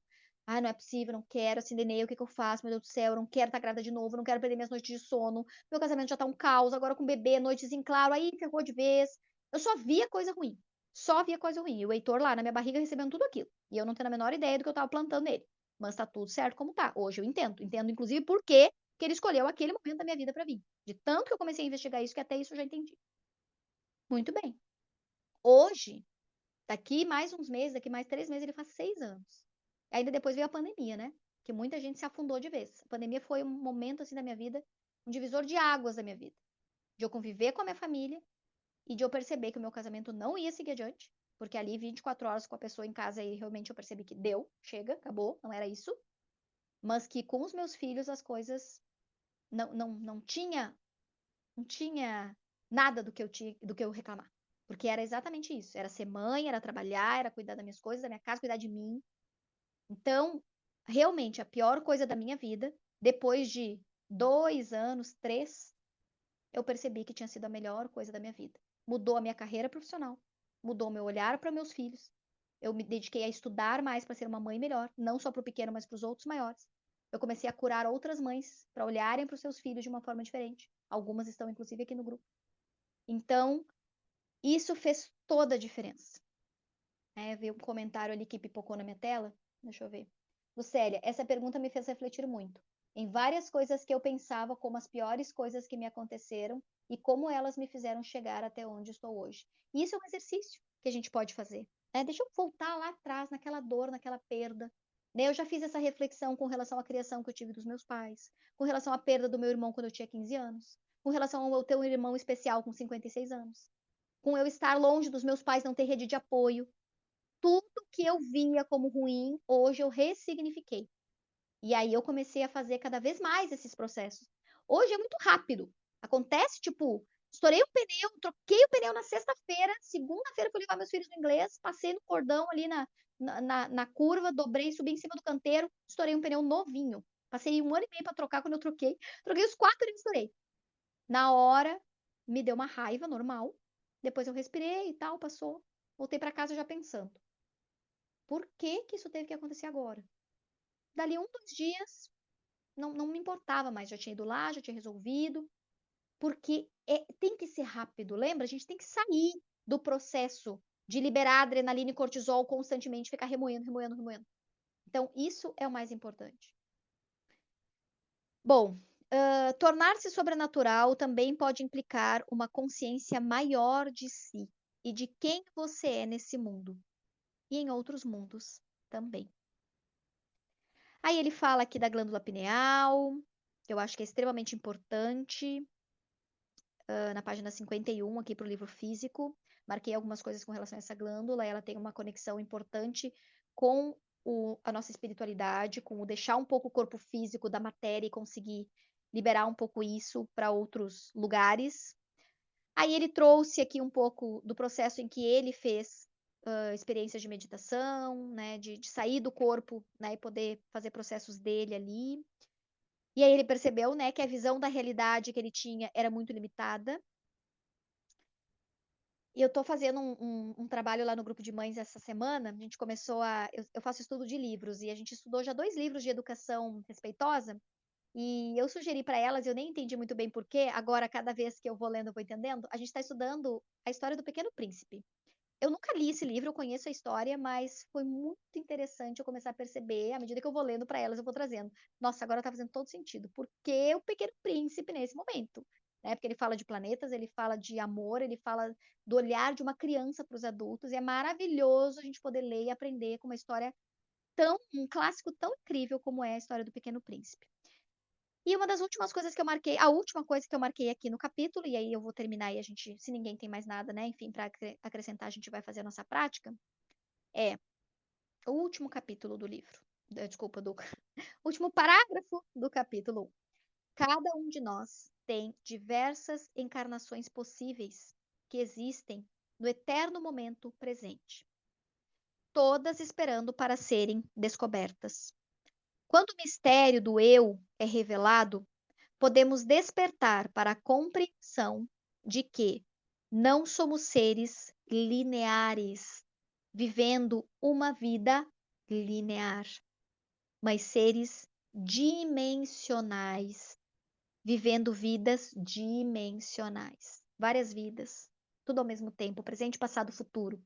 Eu fiz você ir lá para o passado e lembrar de uma cena lá. Você estava lá, você não estava aqui. Você estava lá, revivendo e relembrando aquilo.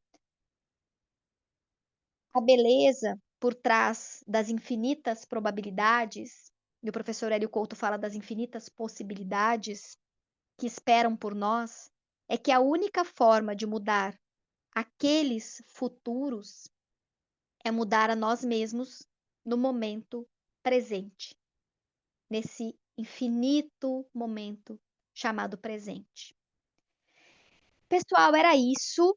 Muito mais do que eu queria ter falado, embora, de novo, vocês vão me botar nesse lugar de professora e eu vou entrar com todo prazer, porque eu amo isso, mas eu adoraria que vocês pudessem participar mais. Na nossa primeira aula teve mais trocas aí, mas também hoje o grupo está mais pequenininho e está ficando tarde também. A gente já está aí há 1 hora e meia nesse processo. Alguém tem mais algum comentário, mesmo que ali no chat? Se não, a luz está esquentando o meu rosto. Senão a gente vai fazer uma prática. E eu vou ir gravando alguns áudios também, a partir do próximo capítulo, ele vai trazer a prática da meditação, tá? Então, quando ele trouxer ali, deixa eu pegar aqui o finzinho, eu tenho marcado assim com post-its, ó. Prática 1, prática 2, prática 3, porque daí se eu quero fazer a prática do primeiro capítulo que ele faz prática, eu abro direto lá. Então, sugiro que vocês marquem as práticas e façam, tá? Então, ele explica lá. Não, é no final do capítulo 3, não é no capítulo 2 que ele tem a primeira meditação. Deixa eu ver no final do capítulo 2, ainda é teoria. Ele vai explicar toda a parte das ondas mentais, das ondas cerebrais, das diferenças. Ali tem coisas bem interessantes para a gente entender. O capítulo 3 não é muito grande e ele explica ali, quer dizer, todos eles são grandes, né? Mas ele explica ali um pouco do que a gente vai praticar. Desculpa, tô falando do capítulo 3, mas é o capítulo 2 que eu queria dizer. No capítulo 3 ele vai trazer a primeira prática. No capítulo 2 ele vai trazer um pouco ainda da teoria das ondas, beta, alfa, teta, delta, gama, e é bem importante a gente entender sobre isso. E aí ele vai explicar ali um processo do como estar, viver no generoso momento presente. Mas a gente já vai começar a trabalhar um pouquinho disso agora, de fazer essa prática, então, para estar no presente. Então, vamos lá? Hoje eu não vou botar musiquinha, porque como eu tô sem computador, eu nem sei mexer muito aqui para compartilhar áudio, nada, pelo celular. Então, apenas se permita aí fechar os olhos, eu vou fechar os meus também. À medida que eu vou guiando você nessa meditação, eu também vou aproveitando para fazer o meu processo aqui. E vai respirando profundamente, procurando estar no aqui e agora, deixando a sua mente ir acomodando e assimilando todas essas informações dessa 1 hora e meia, reflexões que vieram, coisas que você leu, que você ainda vai ler, que você anotou, refletiu, exemplos que você vivenciou aí, que conectou com as histórias que eu contei aqui. Vá registrando tudo isso no seu caderno durante os encontros ou após os encontros. E agora vá se permitindo estar neste momento, essa dádiva desse momento presente. Inspirando profundamente até não poder mais e soltando todo o ar até o fim. Eu quero que você bote a mão no seu coração e inspire profundamente, segure o ar e preste atenção. Sinta as batidas do seu coração agora.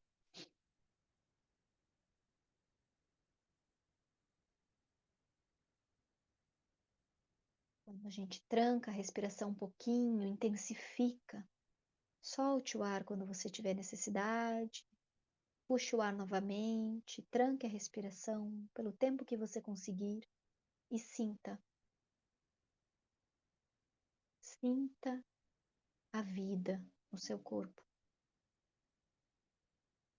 Meu filho pequeno, quando ele corre, corre, sente o coração batendo no peito, ele diz: Mãe, mãe, bota a mão aqui. Tá sentindo o meu coração? E aí eu pergunto para ele: E o que que isso significa? E ele diz que eu tô vivo. É exatamente isso. Sinta o seu coração. Sinta a vida. E enquanto você vai inspirando e expirando e sentindo o seu coração, vai imaginando uma luz rosada que vai começando a brilhar no seu coração.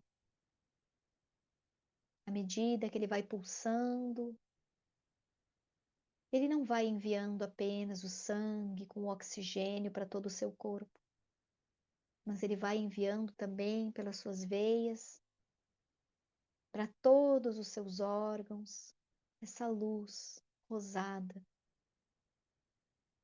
Imagine isso se espalhando a cada pulsação, se espalhando por toda a corrente sanguínea, indo até o seu cérebro, enchendo o seu cérebro dessa luz rosada, passando pelos seus olhos, pela face, nariz, boca, orelhas, garganta, descendo pela coluna, pelos músculos, peito, abdômen, órgãos internos. E essa luz rosada também irrigando ombros, braços, cotovelos, antebraços, mãos e dedos. Descendo pelo seu corpo, bacia, pernas, joelhos, panturrilhas, pés, até a ponta dos dedos.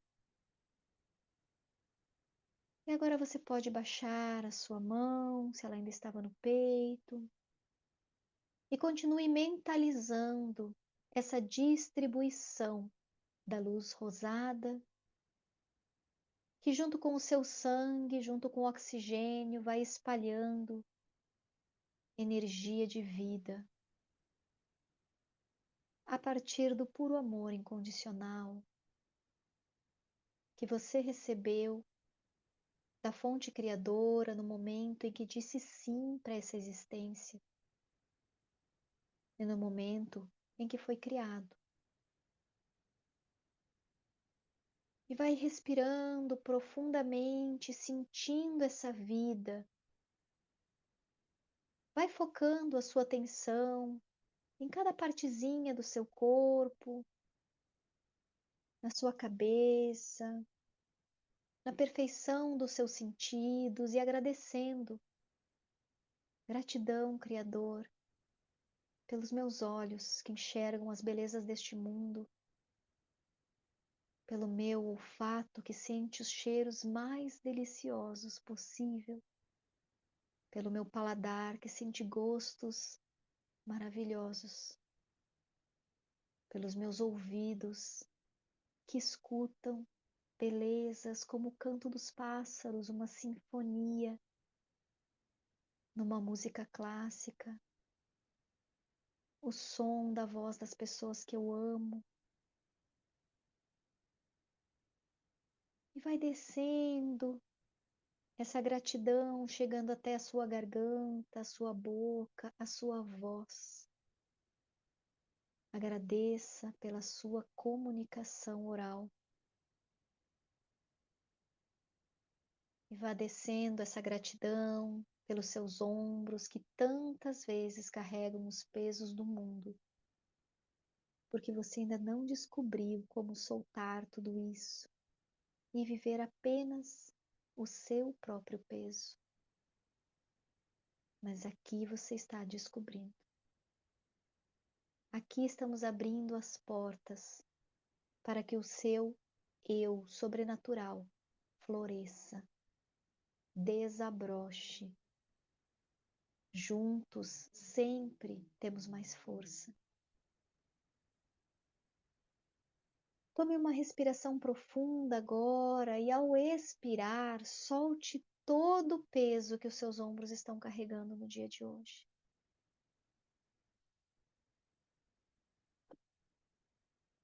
Inspire mais uma vez e solte de novo todo o peso que não é seu.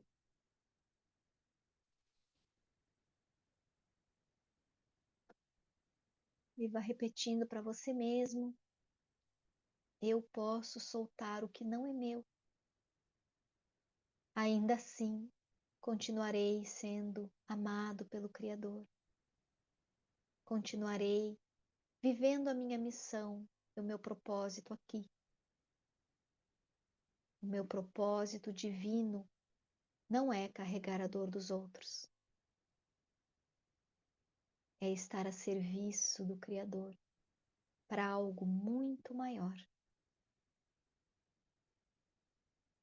E vai percebendo essa sensação agradável de soltura também em toda a musculatura das suas costas, na sua coluna.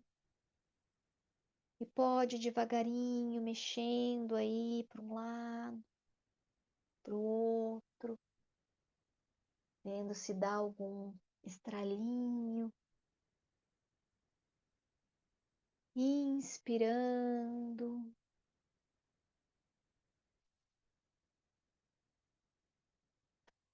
soltando e dizendo para você mesmo: agora eu posso soltar tudo aquilo que tanto me pesa, mas que não é meu.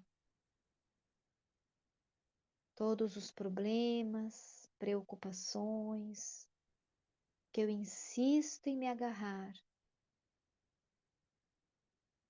Agora eu solto e me comprometo em cuidar apenas de mim, do meu próprio processo de cura, de evolução,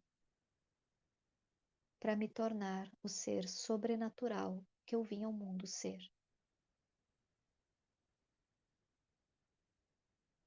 E tomando mais uma inspiração profunda, volte a sua atenção ao seu coração, esse que irradiou toda essa luz de amor, transbordando para todas as suas células.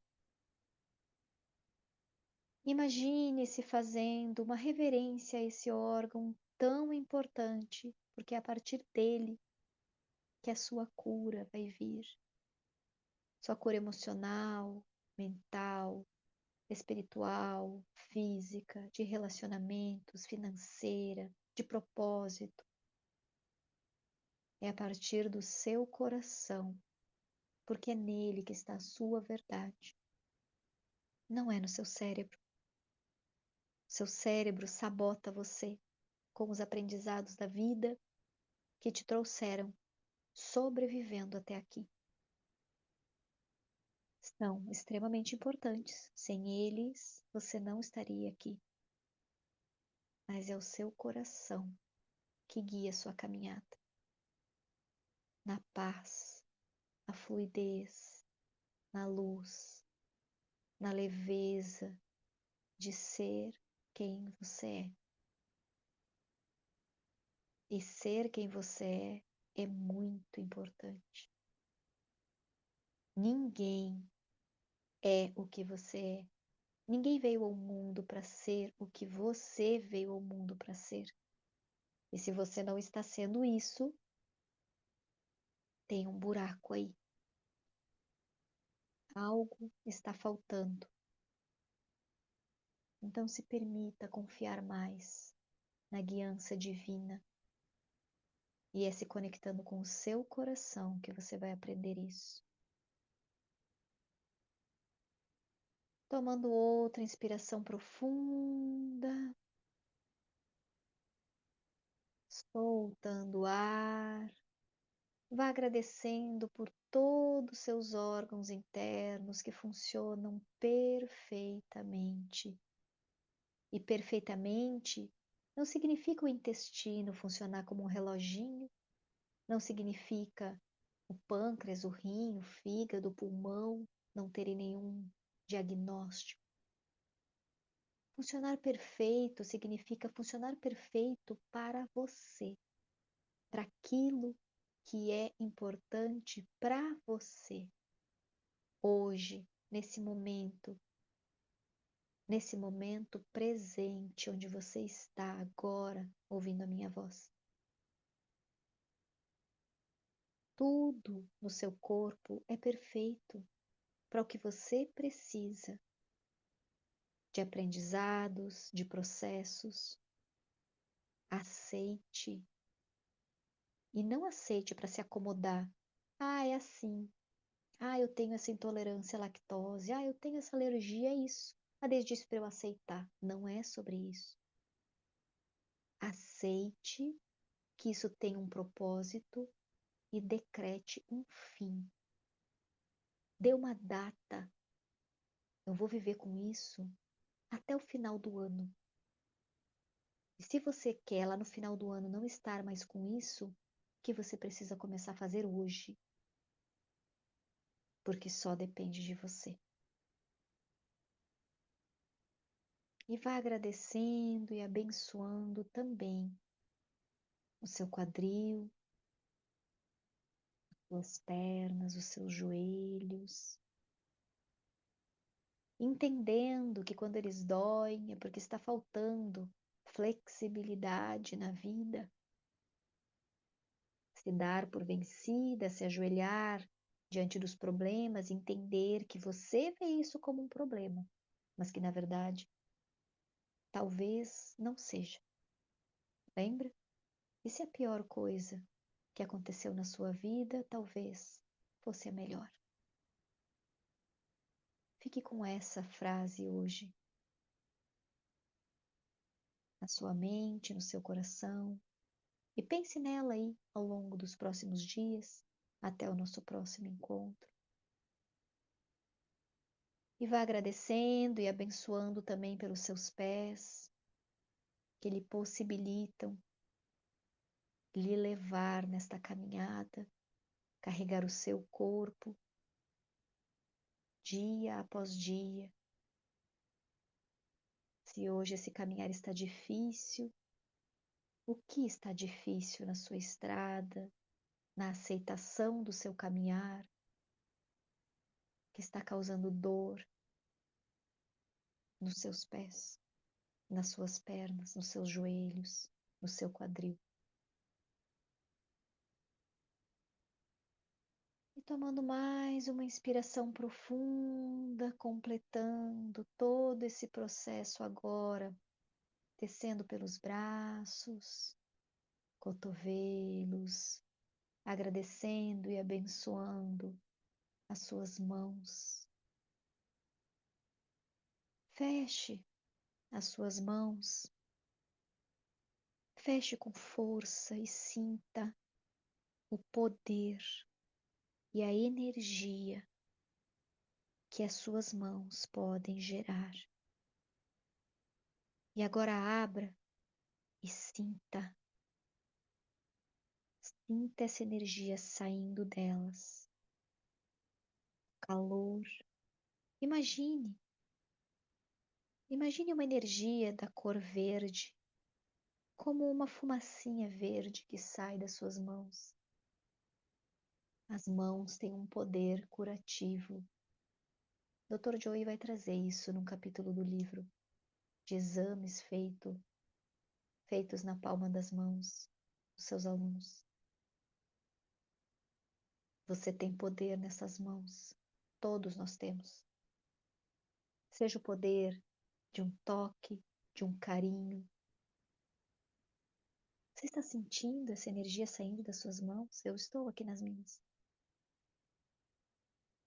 Às vezes é um filho que precisa de uma posição de mãos, imposição de mãos. O Reiki está aí para nos mostrar, através das mãos, o poder da cura, assim como tantas outras técnicas que utilizam as mãos. Todos nós temos este poder. Você usa o seu? Por que não? Use em você, nos seus filhos, marido, esposa, amigos, animais de estimação. Use para abençoar o seu alimento, a sua água, a sua casa. Use para enviar amor para alguém à distância ou para você mesmo. Use virado com as palmas para cima para se conectar com a fonte de criação, Deus, a energia da vida. Mas use o poder que você tem no seu corpo.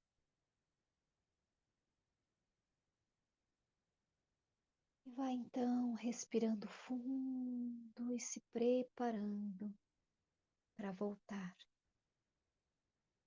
Sentindo aos pouquinhos o seu corpo aqui, depois de sentir as suas mãos. As minhas estão pegando fogo de quente. Vá aos pouquinhos tocando as mãos nas pernas, os braços, sentindo o toque da roupa no corpo, movimentando o pescoço para um lado, para o outro. E lentamente, no seu tempo, abrindo os olhos e retornando.